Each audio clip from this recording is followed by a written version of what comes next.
എടരിക്കോട് ദേശീയപാതയിൽ യുവാവിന്റെ ബൈക്ക് അഭ്യാസം. നാട്ടുകാർ യുവാവിനെ പിടികൂടി പോലീസിൽ ഏൽപ്പിച്ചു. സമീർ ബിൻ കരീമാണ് മലപ്പുറത്ത് നിന്ന് വിശദാംശങ്ങളുമായി ചേരുന്നത്. Sameer, very good morning. നമ്മുടെ ജീവൻ പണയം വെച്ചുള്ള അഭ്യാസം ഒന്നും പാടില്ല എന്ന് പല ദൃശ്യങ്ങളിലൂടെയും മനസ്സിലാക്കുന്നതാണ്. ഇത് എന്താണിത്? ദേശീയപാതയിൽ മലപ്പുറം ജില്ലയിൽ എടരിക്കോട് മുതലാണ് യുവാവ് ഈ റോഡിൽ അഭ്യാസ പ്രകടനം കാണിച്ചിരിക്കുന്നത്. ബൈക്കിൽ പലതരത്തിൽ ഇരുന്നു കൊണ്ടാണ് ഇയാൾ കിലോമീറ്ററുകളോളം സഞ്ചരിച്ചത് എന്നുള്ളതാണ് ഏറ്റവും പ്രധാനപ്പെട്ടതായിട്ടുള്ള കാര്യം.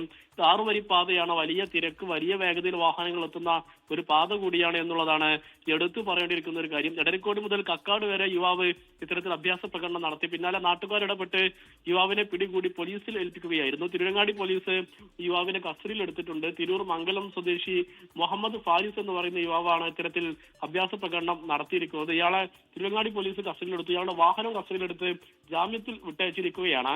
ഇയാൾ മദ്യപിച്ചിരുന്നതായി പോലീസ് കണ്ടെത്തിയിട്ടുണ്ട്. അതോടൊപ്പം തന്നെ ഇയാളുടെ ലൈസൻസ് സസ്പെൻഡ് ചെയ്യാൻ മോട്ടോർ വാഹന വകുപ്പിന് പോലീസ് നിർദ്ദേശവും നൽകിയിട്ടുണ്ട്.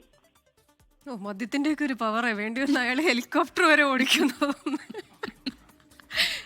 അയക്കയിലപ്പോ പോകാൻ അറിയായിരിക്കും, പക്ഷെ എതിർ പരിസരത്തു നിന്ന് വരുന്നവരെ ഇതെന്താ സംഭവം എന്നറിയാതെ അവര് പകച്ചു പോകുന്ന ഒരു അവസ്ഥയാണ്. ലോകത്തെവിടെയായാലും ഏത് സമയത്തും 24 വാർത്തകളും ഓഗ്മെന്റഡ് റിയാലിറ്റി പാക്കേജുകളും എക്സ്പ്ലെയിനറുകളും വിശദമായി കാണാൻ ഞങ്ങളുടെ യൂട്യൂബ് ചാനൽ നിങ്ങൾക്ക് സബ്സ്ക്രൈബ് ചെയ്യാം.